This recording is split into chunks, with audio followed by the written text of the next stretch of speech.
mas eu tô sentindo a necessidade de falar da realidade da vida após essa, a qual nós falamos da tal vida eterna, que na verdade nós vivemos já a partir de agora. É que a gente tem enfatizado bastante na questão de que a vida eterna, ela começa no momento em que a gente crê em Jesus Cristo, e é verdade. E vida eterna, na verdade, se for resumir vida eterna é conhecer a Deus e ser conhecido por Ele. Cara, me arrepia só de falar isso. Vida eterna é conhecer o Deus, Criador dos céus e da terra, e ser conhecido por Ele. Quer dizer, que foi, meu amor? Eu não vou roubar teu estudo. Não posso falar pra ele que o Espírito Santo tá me falando, que ele vem aqui e começa a querer falar, né? O Espírito Santo tá me copiando, brincadeira, amor. Ela fica brava comigo se ela chega e fala alguma coisa, e ela prega alguma coisa, eu escuto ela pregando alguma coisa e tal, e depois eu falo, e por um acaso eu tô usando os mesmos versículos que ela acha que eu tô plagiando ela, que eu tô copiando, tô lá aqui, ó, escondido, anotando os versículos pra depois falar. Mas na verdade, tô brincando, ela não fica brava, mas é o Espírito Santo. Mas a questão é a seguinte, a palavra de Deus fala, e esta é a vida eterna, que conheçam a Deus como, a Deus como o único Deus e a Jesus Cristo como aquele que Ele enviou. E eu já falou sobre isso, João fala aquilo que nós vimos, aquilo que nossos olhos viram, nossos ouvidos ouviram, aquilo que nós contemplamos da palavra da vida e nossas mãos tocaram. Fala, isso nós vos falamos para que vocês tenham comunhão conosco, e a nossa comunhão é com Deus Pai e seu Filho Jesus Cristo. Comunhão é intimidade, comunhão é tu ser participante junto de Deus, de Jesus Cristo, quer dizer, é onde você permite com que Deus possa de novo ser o teu Deus, com que Deus, Criador dos céus e da terra, possa se tornar o teu Pai, você possa ser filho dele, para que tu possa ter uma intimidade com Deus. E isso é vida eterna. Só que a palavra de Deus diz uma coisa, quer ver? Vamos abrir em 1 de Pedro. 1 de Pedro, capítulo 1, acho que é. 1 de Pedro depois de Hebreus, a partir do versículo 3. 1:3. Fala o seguinte. Posso ler? Fala, bendito seja o Deus e Pai de nosso Senhor Jesus Cristo, que segundo a sua grande misericórdia nos gerou de novo para uma viva esperança, pela ressurreição de Jesus Cristo dentre os mortos. Aqui está falando que através da ressurreição de Jesus Cristo, a gente recebeu uma nova esperança, uma viva esperança, certo? Que foi segundo a misericórdia de Deus. Segundo a misericórdia de Deus, a grande misericórdia de Deus, Deus enviou Jesus Cristo para ser condenado no teu lugar, no meu lugar, para que a gente pudesse receber uma viva esperança, certo? O que é esperança? Esperança é algo que se espera. Esperança, por exemplo, geralmente as crianças elas têm esperança de que no dia do aniversário delas elas vão ter uma surpresa, elas vão ter um presente, elas vão ganhar um presente dos pais, elas vão ter uma festa de aniversário, elas vão ter um bolo para comer. As crianças elas têm essa esperança, elas esperam isso chegar, certo? Mas a palavra de Deus diz em Romanos, fala que esperança que se vê não é esperança, porque o que alguém espera, o que alguém vê, como também esperará. De novo, fala esperança, fala exatamente isso, fala que esperança não é aquilo que se vê, porque se alguém vê alguma coisa, como também esperará. Então se a esperança é algo que nós esperamos ver ainda, nós esperamos ser participante ainda. A questão é, a palavra de Deus fala que a fé, ela é o firme fundamento das coisas que se esperam. Esperança, a palavra esperança vem da palavra esperar. Então fala que a fé ela é o firme fundamento das coisas que se esperam. A fé é o firme fundamento da esperança. Então quer dizer, não é porque tu está esperando algo que não necessariamente tu já não o tenha. Tu pode ainda não estar vendo, tu pode ainda não estar experimentando o completo daquilo que tu está esperando, mas dependendo de quem te prometeu, é uma viva esperança que não envergonha, que não vai falhar, porque foi falada por Deus. Se eu pegar e falar algo para vocês e prometer algo, falar, olha, seu Gildo, eu dia 7 de fevereiro eu vou depositar R$3.000 na sua conta. Se você confiasse em mim, você teria uma esperança de dia 7 de fevereiro você ia entrar na tua conta bancária e achar 7 mil reais, correto? Mas a questão é a seguinte, a esperança, a certeza da esperança de que você encontraria... quantos mil reais? Falei? 3 mil reais no dia 7 de fevereiro na sua conta, vem da confiança que tu tem na minha palavra. A palavra de Deus diz que ele exaltou a sua palavra acima do seu próprio nome. E a palavra de Deus diz que Deus, já que ele não tinha ninguém maior por quem jurasse, ele jurou por si mesmo, dizendo, abençoando te abençoarei. E diz a palavra de Deus que Deus jurou para que por duas coisas imutáveis a gente pudesse ter a esperança, a certeza da esperança como uma âncora da nossa alma. Quer dizer, Deus que não pode mentir disse, eu juro. Cara, se tem alguém que não precisa falar eu juro é Deus. E Deus prometeu. Se tem alguém que não precisa prometer é Deus, certo? E ele prometeu acerca das bênçãos dele sobre a nossa vida. Para quê? Para que a gente, por duas coisas imutáveis, fala em Hebreus, duas coisas que não se podem mudar. Uma, que Deus não pode mentir, então se ele falou vai acontecer. E duas, ele jurou. Então quer dizer, ele fez duas coisas que é impossível que seja quebrado. Para quê? Para que eu e você pudéssemos ter descanso e pudéssemos ter essa esperança como algo já certa sobre nós. Certo? Então aqui fala que, através da misericórdia de Deus, a gente recebeu uma viva esperança, certo? Pela ressurreição de Jesus Cristo dentre os mortos. 4. Então essa viva esperança, no versículo 4 fala, para uma herança incorruptível, incontaminável e que não se pode murchar, guardada nos céus para vós. Fale comigo, guardada nos céus, para vós, para mim. Fala, guardada nos céus, para mim. Através de Jesus Cristo, aqui a Bíblia diz que tem uma herança guardada no céu para ti. Aqui fala que essa herança ela é incorruptível, quer dizer, ela não apodrece, ela não se corrompe. Essa herança ela é incontaminável, ela não pode ser contaminada. Diz que essa herança que tem guardada para ti, ela não se pode murchar. O que eu estou dizendo é o seguinte, no dia que a gente passar dessa para a vida espiritual, seja Jesus voltando, nosso corpo sendo transformado, ou a gente morrendo em espírito indo para com o Senhor, existe a plenitude da nossa herança, o completo da nossa herança nos esperando lá. O que está queimando meu coração é deixar bem claro para vocês que essa vida, apesar da gente já viver a vida eterna aqui, não é a nossa verdadeira vida. Se tu pudesse pensar em uma corda muito comprida, vamos dizer uma corda de 1 quilômetro. 1 quilômetro, uma corda. Eu tivesse com a ponta dessa corda aqui. Tá? Essa aqui é a ponta da corda. E a corda ela vai embora 1 quilômetro embora na estrada. Se a gente, vamos pensar que essa corda ela representa uma vida eterna. Uma vida que nunca acaba. Uma vida que daqui a 1 bilhão de anos você vai estar vivendo.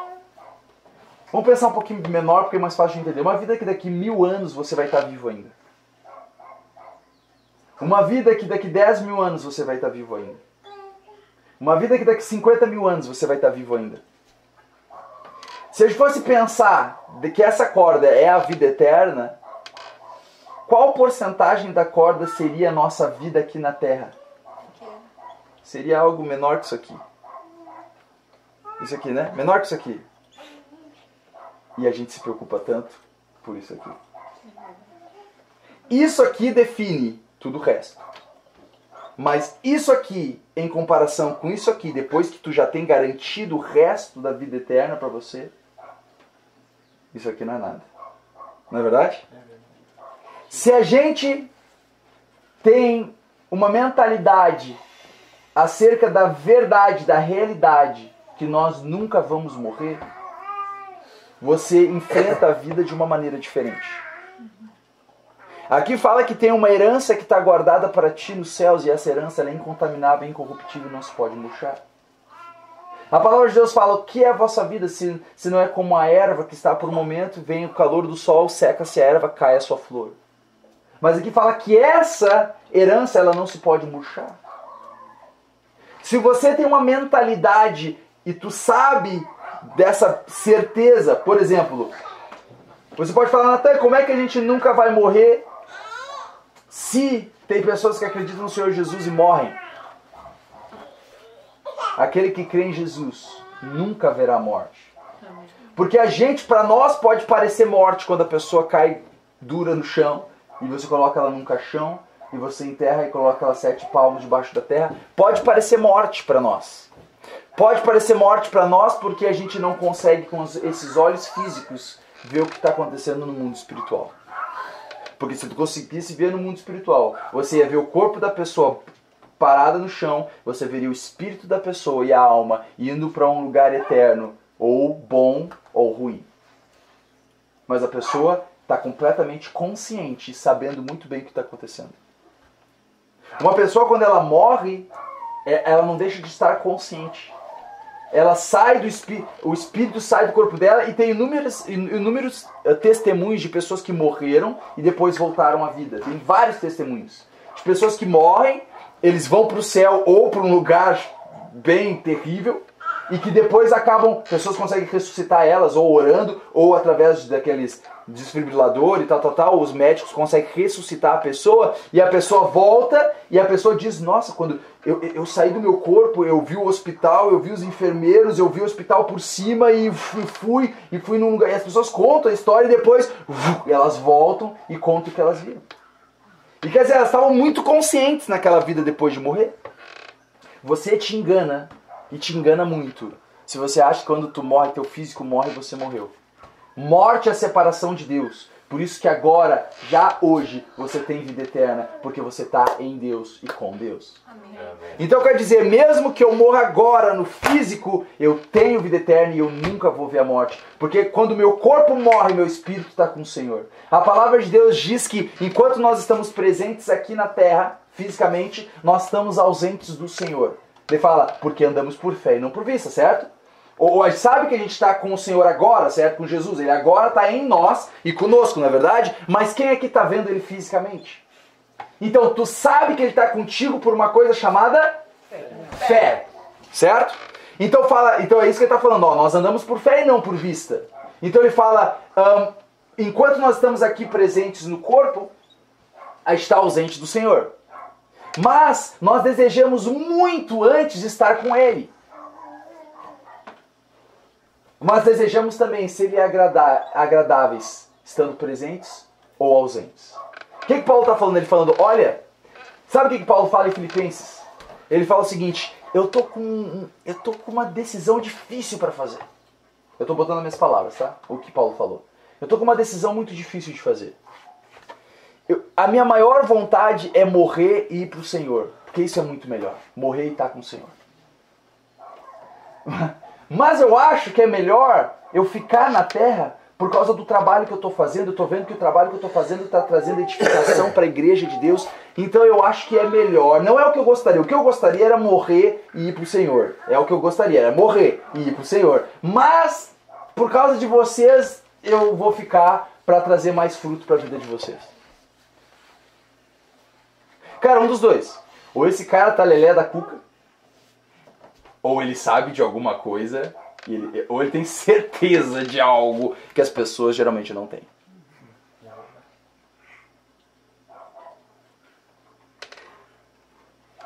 Eu senti isso muito forte no coração quando eu estava louvando o Senhor, porque a gente tem focado muito na questão desta vida aqui, o que não está errado, porque a gente tem que pensar aqui porque a gente está vivendo aqui, correto? Quando a gente chegar lá, estaremos lá. Estamos aqui agora e temos um papel a cumprir aqui.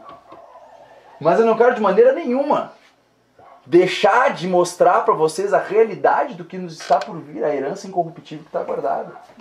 Porque o que fez Paulo viver a vida que ele viveu, esse homem, ele foi apedrejado, ele foi batido com varas, ele foi preso várias vezes, ele sofreu naufrágio, Ele sofreu muitas coisas na vida dele, a qual ele mesmo disse, ele diz, para mim eu tenho um por certo, que as aflições deste tempo presente, as aflições, as perseguições, as coisas ruins desse tempo presente, não são para se comparar com a glória que em nós há de ser revelada.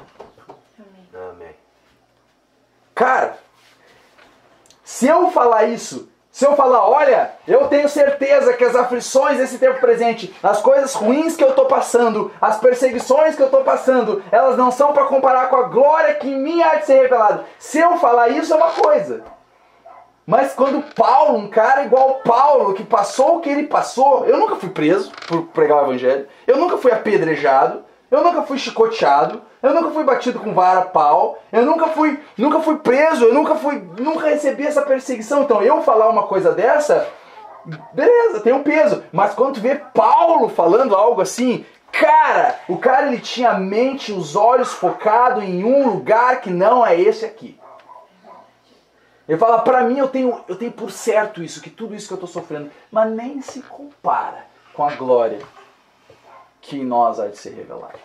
Quer dizer, ele tinha certeza dessa herança incorruptível e incontaminável que não se pode murchar, guardada nos céus para vós. Porque eu vou te falar uma coisa, é o fim do mundo. Quando a tua plantação dá um problema, dá seja lá o que for, e morre tudo.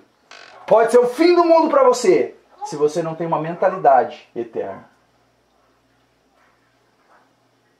Vamos dizer que você plantou e deu um problema, porque, pessoal, eu digo uma coisa, é a vontade de Deus que dê problema na tua plantação e tudo se perca? Não. Não é a vontade de Deus, a gente já falou sobre isso, certo? Agora eu digo uma coisa, se por um acaso, alguma coisa, não sei, porque vivemos num mundo onde existe inimigo, né? Onde a nossa fé tem muita influência no que acontece ou não na nossa vida. Então vamos dizer por alguma falha nossa, agora não é que é a vontade de Deus, mas por alguma questão a nossa colheita se perdeu toda.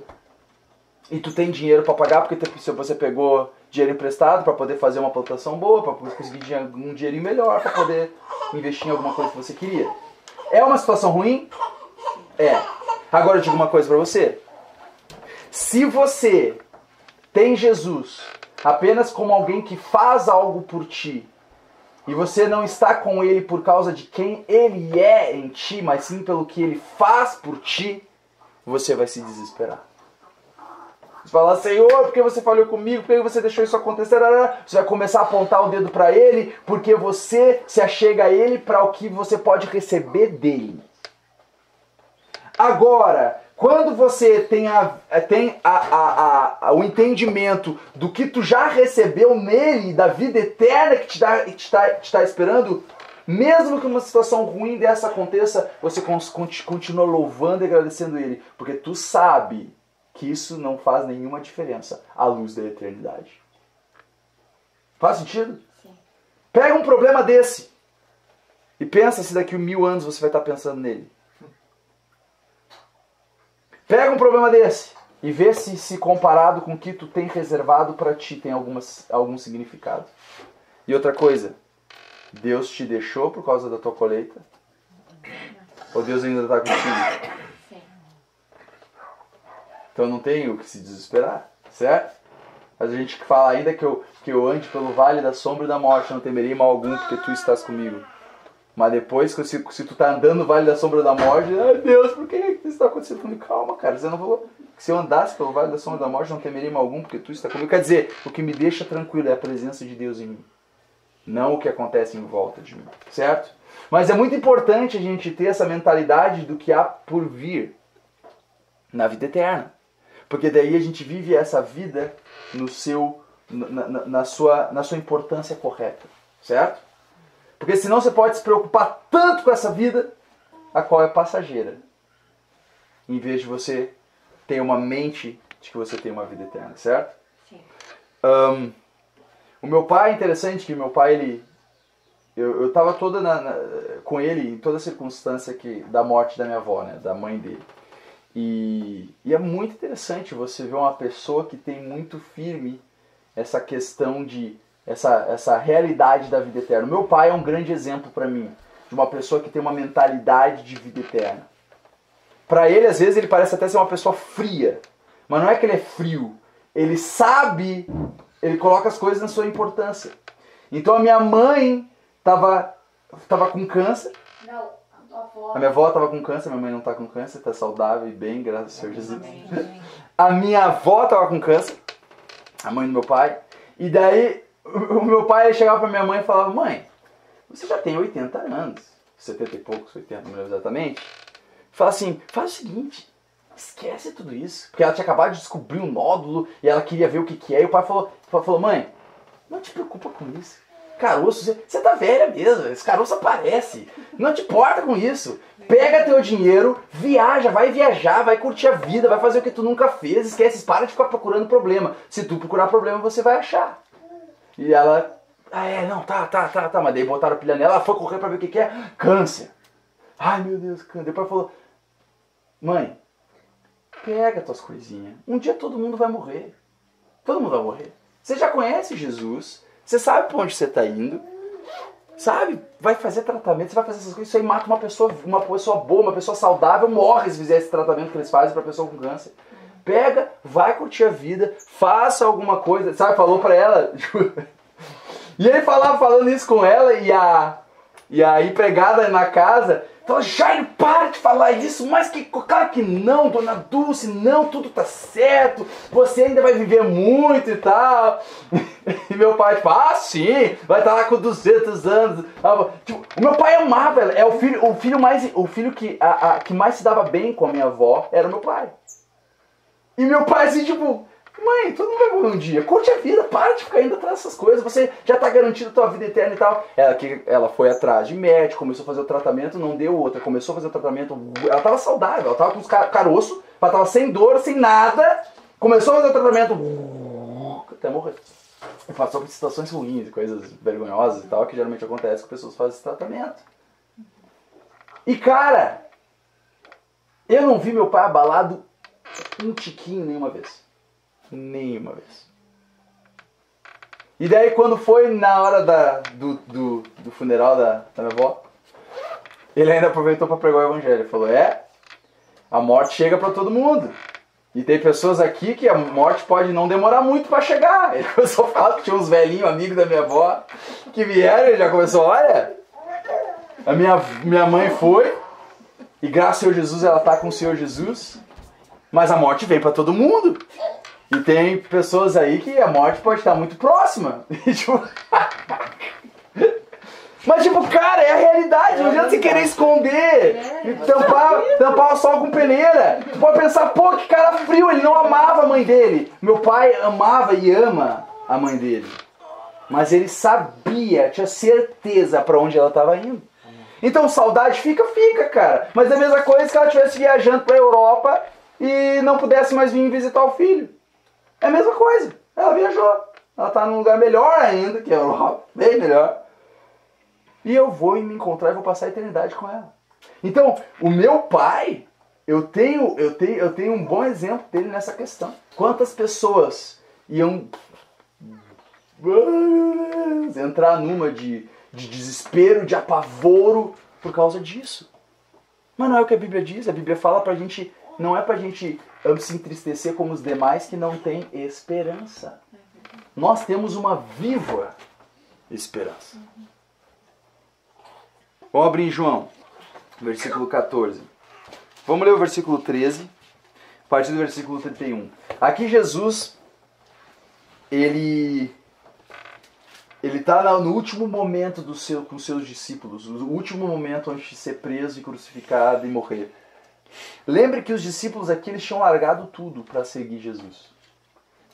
Tinham largado família, largado emprego, largado tudo que eles tinham para seguir Jesus, acreditando que ele era o Messias, acreditando que ele era enviado de Deus, acreditando que ele ia mudar o mundo, que ele ia transformar o mundo, que ele ia trazer mudança no mundo, certo? E aqui é o último momento que ele está com os discípulos. Os discípulos não sabiam disso, apesar de Jesus avisar várias vezes, eles não estavam preparados para o que havia de vir. Versículo 13, a partir do capítulo 13, versículo 31. Fala assim: tendo ele, pois, saído, tendo Judas saído para trair Jesus, para entregar Jesus, disse Jesus: agora é glorificado o Filho do Homem, e Deus é glorificado nele. Ele está falando, agora vai ser glorificado o Filho do Homem. Ele está falando dele mesmo. É ele morrendo no nosso lugar. Versículo 32. Se Deus é glorificado nele, também Deus o glorificará em si mesmo. E logo o há de glorificar. Olha o que Jesus fala. Filhinhos, ainda por um pouco estou convosco. Vós me buscareis. Mas, como tenho dito aos judeus, para onde eu vou, não podeis vós ir. Eu vou-lo digo também agora. Ele está falando, olha, eu ainda estou um pouco com vocês, mas assim como eu disse para os judeus, aonde eu vou, vocês não podem ir. Ele está falando da morte dele. 34. Novo mandamento vos dou, que vos ameis uns aos outros, como eu vos amei a vós, que também vós uns aos outros vos ameis. Nisto todos conhecerão que sois meus discípulos, se vos amardes uns aos outros. 36. Disse-lhe Simão Pedro, Senhor, para onde vais? Jesus lhe respondeu, para onde eu vou, não podes agora seguir-me, mas depois me seguirás. Falou, olha, para onde eu vou agora tu não pode me seguir, agora você não pode ir comigo para onde eu vou, porque eu vou morrer, vou ir para o seio da terra, ficar 3 dias lá e depois vou ressuscitar. Então ele não falou isso, mas é isso que ia acontecer. Ele falou, agora você não pode ir comigo. Mas ele falou, depois tu vai poder seguir. Por quê? Porque depois ele nasceria de novo em Cristo Jesus e ele poderia ir para o mesmo lugar que Jesus está, que é onde nós vamos, certo? Então, disse-lhe Pedro, Senhor, por que não posso seguir-te agora? Por ti darei a minha vida. Respondeu-lhe Jesus, tu darás a tua vida por mim? Na verdade te digo que não cantará o galo enquanto não me tiveres negado 3 vezes. E Deus pegou. Jesus, ele está indo para entregar a vida para Pedro. Ele está indo para dar a vida dele para Pedro. Pedro fala, Senhor, como assim não posso te seguir? Por ti eu daria a minha vida. Fala, tu daria a tua vida por mim? Antes que o galo cante, tu vai me negar 3 vezes. E é o que aconteceu depois, tá? Então tu vê que o clima ali não devia ser um clima bom. Tava um clima meio tipo, cara, o que Jesus tá falando? Como assim? Pô, tô sentindo uma atmosfera meio ruim aqui. Tipo, pô, ele tá falando de ir, a gente não vai poder ir. Falou que eu vou negar ele 3 vezes. Tipo assim, a situação tava... Judas tinha acabado de sair da reunião, algo estranho aconteceu lá, Judas saiu e Jesus falou pra ele, aquilo que tu tem pra fazer, faz depressa, porque o diabo tinha entrado em Judas, ele falou pra, tipo, vai lá e o que tu tem pra fazer, faz de uma vez. Quer dizer, vai lá e me trai, traz os caras que chegou a hora de eu morrer pra cumprir a promessa do meu pai. Quer dizer, a situação, se a gente for pensar, tá meio pesada. Não é verdade? Meio tipo, caramba, o que tá acontecendo aqui? E daí Jesus pega e fala, não se turbe o vosso coração.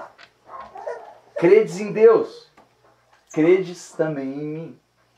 Imagina, no meio dessa situação, horas antes de acontecer a tragédia maior da vida dos discípulos, porque como eu falei, os discípulos tinham largado tudo para servir Jesus. Eles tinham negado tudo, largado tudo. Eles por 3 anos estavam seguindo Jesus. Eles entregaram a sua vida para Jesus, achando, nossa, algo vai mudar. Ele é o Filho de Deus, ele é o Messias enviado. Ele vai trazer de novo o reino de Deus aqui na terra e tal. A gente viu ele curar enfermos, dar vista aos cegos. A gente viu ele ressuscitar os mortos. A gente viu ele agir no poder de Deus. Ele é o Filho de Deus. E quando vê, ele morre. Ele está lá, ele pregado e morto. Imagina, para os discípulos, nós achamos tudo. Nós alegamos tudo, nós achamos que era ele. Mas e agora ele morreu? E olha o que Jesus fala. Não se turbe o vosso coração. Uma coisa, isso é um princípio, gente. Se Deus ele fala para tu fazer algo, ele te capacita para cumprir aquilo que ele falou. Se aqui está falando não se turbe o vosso coração, é porque tinha como eles não se turbarem, tinha como eles não ficarem espantados e nem serem dominados pelo temor. O que aconteceu? Todos eles sim foram dominados pelo temor, eles fugiram, eles se apavoraram, eles começaram a perder a fé. O que aconteceu com ele? Já é o 3º dia que ele está morto, até que Jesus se manifesta na frente deles e mostra que ele ressuscitou, certo? Mas eles podiam ter ficado tranquilos se eles simplesmente crescem em Deus e crescem em Jesus. E olha o que depois Jesus fala. Então ele fala primeiro, não se turbe o vosso coração, credes em Deus, credes também em mim. Na casa de meu pai há muitas moradas. Se não fosse assim, eu vou-lhe teria dito. Então quer dizer, ele está falando, na casa do meu pai tem muitas moradas. Se não tivesse, eu ia dizer para vocês. Vou preparar-vos lugar. Ele está falando, eu, Jesus, vou preparar lugar para vocês. Aonde é? Que lugar é esse? Na casa do meu pai. E quando eu for e vos preparar lugar, virei outra vez e vos levarei para mim mesmo, para que onde eu estiver, estejais vós também. Amém. Oh, que lindo. Sabe o que Jesus está dando aqui? Por que Jesus do nada ele está falando sobre morrer, ele está falando sobre isso, e ele fala, ó, não vos turbeis, certo? Ele fala, credes em Deus, credes também em mim. E daí de repente ele começa a falar sobre sobre moradas na casa do Pai. Ele começa a falar acerca de uma morada no lugar celestial. Por quê? Por que Jesus começa do nada a falar sobre uma realidade espiritual? Sabe por quê? Porque em vista daquilo que eles iam passar, se eles simplesmente se apegassem a essa verdade de que Jesus falou que tinha um lugar para eles reservado na casa do Pai, e que depois que Jesus preparar o lugar, ele voltaria, pegaria eles e levaria eles para estar junto com Jesus na casa do Pai, se eles simplesmente tivessem essa certeza, essa fé nisso que Jesus falou, eles poderiam permanecer firmes na fé. Eles poderiam passar tranquilos nessa situação da morte de Jesus e da ressurreição dele. Isso é o quão importante. É nós sabermos do que tem reservado para nós. Vocês querem ver como é que é essa casa? Essa casa que tu vai morar? Você vai morar. Você vai morar, seu Rogério. A eternidade. Ela é descrita em Apocalipse. Vamos abrir Apocalipse 21. A partir do versículo... Vamos ver a partir do versículo 9 primeiro. Tá. E veio a mim um dos 7 anjos. Isso aqui é João falando. Ele estava tendo visões do fim dos tempos, da segunda vinda de Jesus, do anticristo, as taças da ira de Deus, e toda essa questão, que a gente ainda não fez esse estudo sobre isso, mas ele está tendo todas essas visões de Deus acerca de coisas futuras. E ele fala, e veio a mim um dos 7 anjos que tinham as 7 taças cheias das últimas 7 pragas, e falou comigo dizendo, vem, mostrar-te-ei a esposa, a mulher do Cordeiro. O Cordeiro é Jesus. Ele falou, vem que eu vou te mostrar a esposa, a mulher do Cordeiro. E levou-me em espírito a um grande e alto monte, e mostrou-me a grande cidade, a santa Jerusalém, que de Deus descia do céu. Cara, isso me arrepia.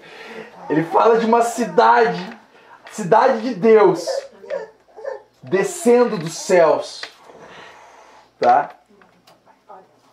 E tinha a glória de Deus, e a sua luz era semelhante a uma pedra preciosíssima.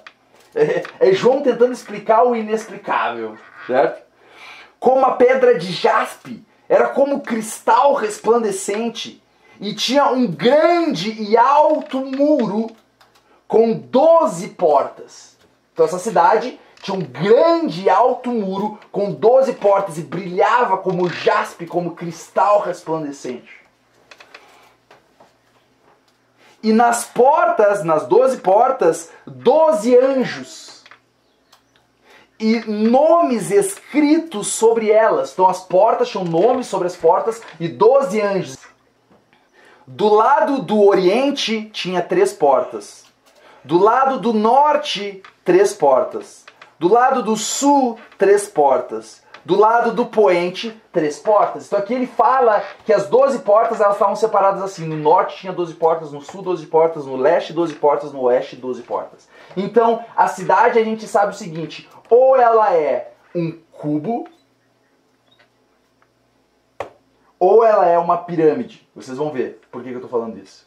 Tá? Mas ela é, a parte da base dela é quadrada, com 3 portas, 3 portas, 3 portas, 3 portas. um anjo em cada porta, nomes escritos em cima das portas, um grande muro, e brilhava como cristal resplandecente, como jaspe. E tinha um grande e alto muro com 12 portas, e nas portas 12 anjos, e nomes escritos sobre elas, que são os nomes das 12 tribos dos filhos de Israel. Então os nomes são os 12 nomes das tribos de Israel. Então as tribos de Israel vai estar lá escrito Judá, Simeão, vai estar escrito o nome das 12 tribos, Benjamim, das 12 tribos, certo? 14. E o muro da cidade tinha 12 fundamentos. 12 fundamentos. E neles os nomes dos 12 apóstolos do Cordeiro. Então, nas portas, os nomes das 12 tribos. Nos fundamentos, 12 fundamentos, o nome dos 12 apóstolos de Jesus. Cara, imagina que honra, cara. Teu nome está escrito. Mas estava de Judas também? Não, de Judas não. Aí daquele fala que é misto. Ele não fazia parte dos 12? Fazia, mas ele perdeu o apostolado. A palavra de Deus fala que outro tome seu bispado. Fala que outro tomaria a posição dele. E eu creio pessoalmente que esse outro é Paulo. Eu creio que esse outro, Judas, saiu dos 12, e eu creio que esse que entrou no lugar de Judas é Paulo. É o que eu creio pessoalmente. Porque foi escolhido por Deus, Deus levantou e tal, e chamou ele apóstolo. Certo?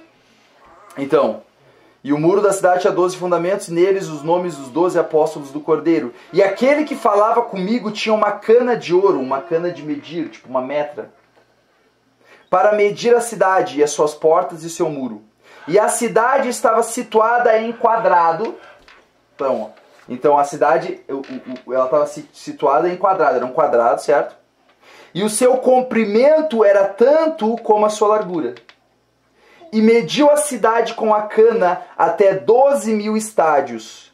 E o seu comprimento, largura e altura eram iguais. Então ele não só ele é quadrado, como ele tem altura.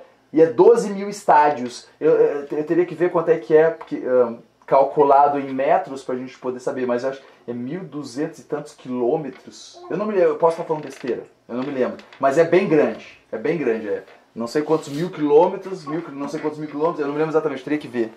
Pô, poderia ter, é que eu não sabia que eu ia dar esse estudo, né? Espírito Santo, você tinha que ter me informado isso. Então, porque eu tenho anotado.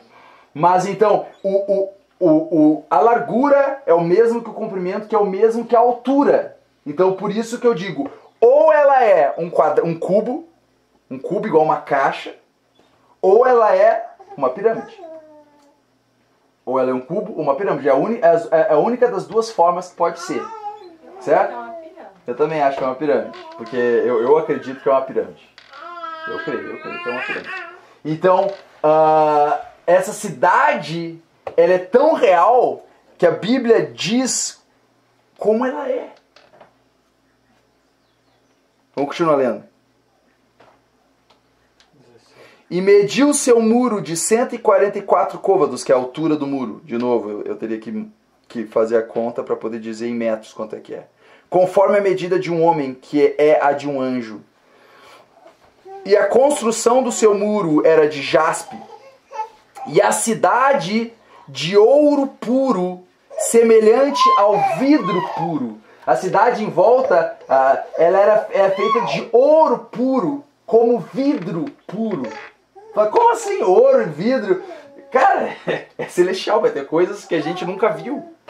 Mas pra mim é um ouro transparente. Porque é como vidro, pra mim vai ser tipo um ouro transparente, é o que eu acho. E os fundamentos do muro da cidade estavam adornados de toda pedra preciosa. Cara, é ouro, pedra preciosa, olha isso. O primeiro fundamento era jaspe, o segundo safira, o terceiro calcedônia, o quarto esmeralda, o quinto sardônica, o sexto sárdio, o sétimo crisólito, o oitavo berilo, o nono topázio, o 10º crisópraso, o 11º jacinto, o 12º ametista. Então, o muro ele era fundado por 12 fundamentos e cada um desses fundamentos eram pedras preciosas. Imagina, deve ser lindo, né? Cara, a cidade de Deus. Quer dizer, Deus fez. Deve ser algo extraordinário. Imagina, cara.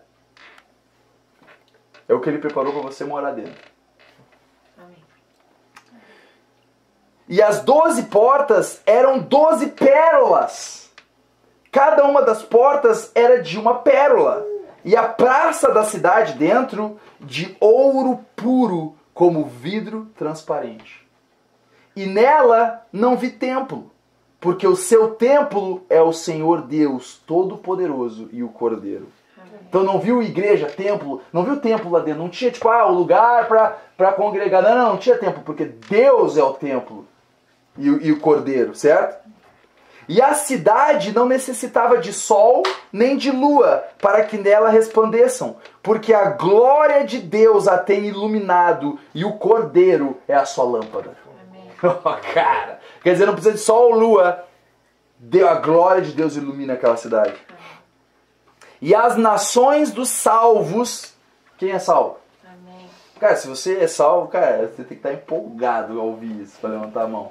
Fala, e as nações dos salvos andarão à sua luz, e os reis da terra trarão para ela sua glória e honra. E as suas portas não se fecharão de dia, porque ali não haverá noite. E a ela trarão a glória e honra das nações, e não entrará nela coisa alguma que contamine e cometa abominação e mentira, mas só os que estão inscritos no livro da vida do Cordeiro. Só aqueles que têm o nome escrito no livro da vida do Cordeiro é que vão poder entrar naquela cidade. E os nossos nomes estão lá. Glória a Jesus. Cara, quando tu começa a pensar nisso, tu já esqueceu da tua plantação que deu errado. Se tu é dominado por isso, e se isso é uma realidade para ti, as coisas desse mundo se tornam pequenas. Olha que coisa linda. Isso é a casa que Deus está fazendo para ti. Imagina, Jesus falou, na casa de meu pai há muitas moradas. Se não fosse assim, eu teria dito, vou preparar lugar para vocês. E quando eu for e preparar, eu vou voltar, buscar vocês, para levar vocês para mim, para que onde eu estiver, vocês estejam também. Amém. Quer dizer, Deus está construindo ainda o nosso lugar. E quando Ele terminar de construir, Ele vai vir nos buscar. Que é a segunda vinda de Jesus Cristo. Que Ele vai aparecer no céu com poder e grande glória. Mas já está construído. Ele falou que quando terminaria de construir, de fazer as moradas, Ele viria nos buscar. Então eu creio que Ele ainda está fazendo. Imagina, se em 7 dias Ele fez essa terra, e Ele está 2000 anos fazendo essas moradas, vai ser umas moradas. Vai ser uma bela de uma morada, não é verdade? Para ter uma mínima ideia, né? Os engenheiros que fazem essas casas bonitonas aí, é com a natureza de Deus, né? Com a inteligência que, sabendo eles, usando ou não, é que Deus deu para eles. Então consegue fazer o mínimo da beleza. Imagina o próprio engenheiro da terra. Aquele que tudo pode, que nada é limitado para ele. Olha o amor de Deus por nós. Quer ler mais uma coisa para finalizar? Vamos voltar de novo no capítulo 21, mas a partir do versículo 1. Agora aqui começa a falar do novo céu e a nova terra. Então não só porque essa cidade celestial que Deus construiu, quando a gente for para lá, depois que porque Jesus ele vai voltar. Quando Jesus voltar, nós vamos para essa cidade celestial. Mas nós vamos estar na cidade celestial, mas nós vamos estar vindo para a terra e reinando na terra. Jesus vai reinar nessa terra aqui por 1000 anos. E nós vamos reinar com Ele, vamos reinar com Jesus por 1000 anos. Nessa terra aqui. Alfredo Wagner vai estar sendo dominado por Jesus Cristo. Rancho Queimado vai estar sendo reinado por Jesus Cristo. E seus servos. Nossa! Talvez Deus escolha um de nós para ser o responsável por Rancho Queimado, vai saber. Mas nessa terra aqui, Deus, Jesus Cristo, vai reinar por 1000 anos. Amém. Certo? Depois que terminar esses 1000 anos, essa terra vai ser destruída com fogo. E Deus vai fazer um novo céu e uma nova terra. Não vai ser mais essa. Depois de 1000 anos ele vai queimar essa com fogo, porque essa foi contaminada com pecado. E vai fazer um novo céu e uma nova terra, é o que fala aqui agora. 21. E vi um novo céu e uma nova terra. Porque já o primeiro céu, que é esse aqui, e a primeira terra, que é esse aqui, passaram. Foi o tempo deles. E o mar já não existe. No novo céu e nova terra não vai existir mar. Você me pergunta por quê? Não sei. Mas não vai mais Será que existir. vai ter rio? Não, rio vai ter, porque vai ter o rio da vida que sai do trono de Deus. Se diz, ninguém explica Deus, né? É. A gente vai entender depois. Sim. Mas agora não tem como a gente... Não, dá pra gente pensar o porquê. Sim. Por exemplo, meu pai ele acha que não vai ter mar por causa pra ter espaço. Porque, por exemplo, o mar ele ocupa, como é que é? 3/4 da quantidade da Terra, né? 3/4 do planeta Terra. 70% é água, né? Isso, 70% é água. Como 70% do nosso corpo é água. Exatamente. Então quer dizer, 70% dessa terra é água, quer dizer, tem mais água do que terra. Então não tendo mar significa que vai ter muito mais terra, quer dizer, vai ter talvez por causa das multidões de pessoas que vão habitar naquela terra. Talvez vai precisar de mais lugar. Mas isso é especulação, isso é a gente pensando, né? Não sei, a gente vai saber. Mas não vai ter mais mar. Então não vai dar mais pra surfar, meu amor. Dá pra surfar nas nuvens. Nas nuvens, vai ter outras coisas mais legais pra fazer. Eu não me preocupo porque eu acredito que... Vai ser melhor que essa terra aqui. Vai ser melhor que essa. Se é a segunda terra que Deus faz, pode ter certeza, vai ser melhor que essa aqui. Então se o mar é bom, no lugar do mar vai ter algo melhor. Vai ter algo melhor, exatamente. Daí fala... Olha que legal. E eu, João, e olha o que fala João. E eu, João, vi a santa cidade, a nova Jerusalém. Então ele começa a falar da santa cidade. Que de Deus descia do céu, preparada como uma esposa adornada para o seu marido. Então essa cidade que a gente leu antes, ela vai descer nesse novo céu e nova terra. Porque nessa terra, quando Jesus estiver reinando, a cidade celestial vai estar na cidade celestial, mas a cidade celestial não vai descer na terra, porque a terra foi corrompida. Mas depois que Deus fizer novo céu e nova terra, a cidade celestial vai descer na terra. A cidade de Deus vai estar na terra. Vai ser o reino de Deus, fisicamente na terra. Cara, então... E ouvi uma grande voz do céu que dizia: eis aqui o tabernáculo de Deus. Tabernáculo é templo. O tabernáculo de Deus com os homens, pois com eles habitará, e eles serão o seu povo, e o mesmo Deus estará com eles, e será o seu Deus. E Deus limpará de seus olhos toda lágrima, e não haverá mais morte, nem pranto, nem clamor, nem dor, porque já as primeiras coisas são passadas. E o que estava sentado sobre o trono disse: eis que faço novas todas as coisas. Aleluia. E disse-me: escreve, porque estas palavras são verdadeiras e fiéis. E disse-me mais: está cumprido. Eu sou o Alfa e o Ômega, o princípio e o fim. A quem quer que tiver sede, de graça lhe darei da fonte da água da vida. Quem vencer, herdará todas as coisas. E eu serei seu Deus, e ele será meu filho. Amém. Essa é a nossa herança incorruptível, incontaminável, que não se pode murchar, guardada nos céus para nós. Amém.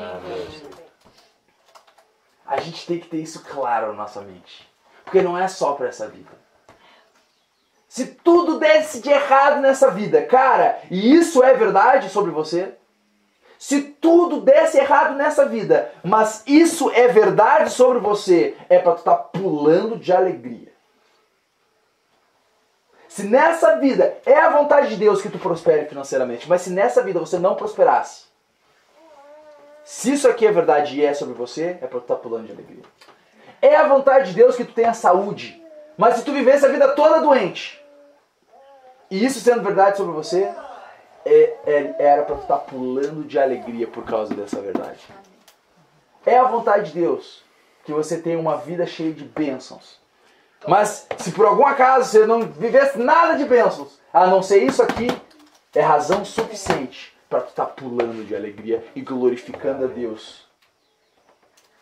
Não é verdade? Sim, amém. Por isso é importante a gente saber o que nos está esperando. Então, pessoal, isso aqui não é algo que a gente espera como algo que, ai, tomara que aconteça. A gente espera, mas é certo que a gente tem. Porque Deus, que não pode mentir, prometeu. Porque vai acontecer. Amém. E no dia do julgamento, a terra devolverá seus mortos. O Exatamente. mar devolverá Seus mortos. Exatamente. O inferno devolverá seus mortos. Cada um será julgado pelas coisas que estão escritas nos livros. E aquele que não for achado no livro da vida será lançado no lago de fogo, que é a segunda morte. Esse é o momento do julgamento, onde todas as pessoas que não aceitaram Jesus vão estar diante de Deus e vão ser julgadas pelas suas obras. E aquele que não tiver escrito no livro da vida vai ser jogado no lago de fogo, que é a segunda morte. Vai ser um momento de juízo, vai ser o momento do juízo de Deus, onde Ele vai fazer justiça por tudo que aconteceu. Graças a Deus a gente não vai estar na fila de condenação ou de julgamento. Porque a gente foi limpo pelo sangue do Cordeiro e nós já estamos escritos no livro da vida do Cordeiro. Por isso a gente não vai participar desse julgamento. Glória ao Senhor Jesus. Amém? Amém. Glória ao Senhor Jesus, irmãozinhos. Amém. É bom a gente saber disso, né, seu Por Mica? isso a importância de aceitar o sacrifício de Jesus. É bom gravando. Exatamente. É bom a gente saber isso. Qualquer coisa que acontece, a gente pode saber, cara, Deus preparou uma cidade para Ele. Me ama tanto que Ele preparou uma cidade para mim. Eu vou viver a eternidade com Deus a minha vida toda. E lá não vai existir dor, lá não vai existir pranto, lá não vai existir morte, lá não vai existir tristeza, lá só vai existir alegria e vida em Jesus. Amém? Amém. Amém. Vamos orar, Amém. pessoal. Glória ao Senhor Jesus.